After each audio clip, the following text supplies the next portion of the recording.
Hi everyone, I'm Alison, the shipping lawyer, and as highly requested, we're going to be looking at the marine traffic. So everyone wanted to know about the number of vessels in Seattle, the number of vessels in LA. We've been seeing a lot of video footage of them saying, oh, there's nothing here. So let's look at marine traffic. So I've already pulled it up. It's a free to use website, so you can go to your heart's content. So if you can see, I have pulled up the US. And I got to go out a bit because that's the land mass. So all of these things, if it's coming up, is all the ships. And you're like, well, they're not all the ships we want to look at. So we're going to go to vessel filters.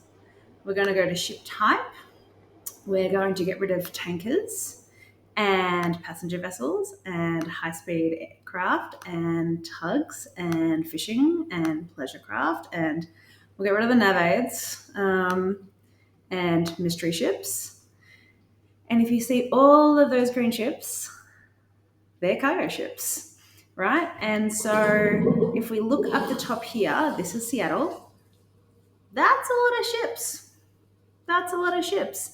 But I know everyone's keen to look at LA, so we'll come in a little bit and we shall come in here. Look at all these ships. So this is one that's currently looks like it's docked or at the wharf. So this is the CMA CGM Simi, and we can see that the destination is Yantian, China. So country code and then the port code. And what we can do now is we can look up the CMA CGM Simi. I hope I'm pronouncing that right.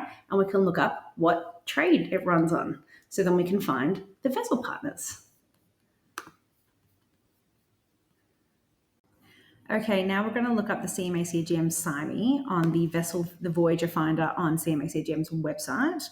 So we type in CMA CGM Simi and it comes up. So let's see what it tells us. Okay, so if we look down here, we've got the vessel and we've got the trade that it runs on. So at the moment it is at LA and then it's going to Oakland. So she arrived at berth yesterday and she'll be departing in a couple of days. Given the size, let's look at what size she is as a vessel and see how, if it comes up immediately. Perfect. All right, 2022. She's a fairly new build and technical nominal TEUs, 14,812. So that is quite big, not the biggest by any means. That's getting up to about 24,000 TEUs. And there are your technical specs. So how long is she? Do the gantry cranes extend as far depending on her width? And so you see how she's gearless. She doesn't have her own, she's not self-geared. So she does need to have call terminals that will have shore cranes. And then if we go to here, we can click on Columbus Jacks. So that will be a brand name for CMA. I doubt it'll be the trade name if they're running it with anyone else. Let's have a look. So the Columbus Jacks short code CJX, which is probably just their internal name. Frequency weekly, vessel fleet 23, which is ginormous. I'm used to dealing with about a 6. So I've probably inadvertently picked a mega trade. Well done me. Ports of call 18, duration 161 days. So to complete a full loop, it's 161 days. And you double that, that's 322 days.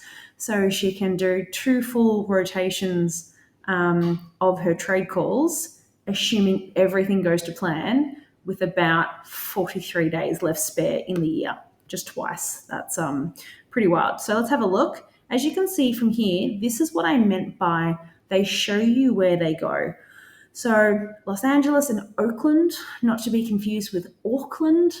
There are some trades where they go to Oakland and Auckland, and it was frustrating, as you can imagine. Kaohsiung, and we said that it was going, so this trade looks so big that they probably have a northbound, southbound, and then eastbound, westbound, because you need your turning point. You need to know when it comes back, as it were.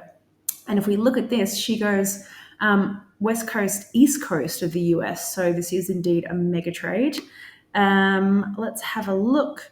We said that she was headed towards Yantian, China. So we see the code CN and then the other three letters. That's how you tell. Southbound, northbound, eastbound, westbound. And so these are all the port calls that on a typical schedule run, the vessel will call. And it'll have set windows at the port. So if they get there a bit early or they get there a bit late and they miss their window, that's their scheduled window for the ship to come into the berth and be worked by the appointed stevedores for that. And that's when you get guaranteed berths, excluding, of course, your strikes, your engine failures, issues with the wharf, issues with the tugs, all those other fascinating things. You can do transit time calculation, and if we look down, we've got APL, and then CMA for all the rest of them. Yep, so this is a mega trade. And APL is a subsidiary of CMA CGM. So in the legal terms, we call it a related body corporate. So this is not a good one to show for my consortiums. And this is indeed a mega trade. My goodness.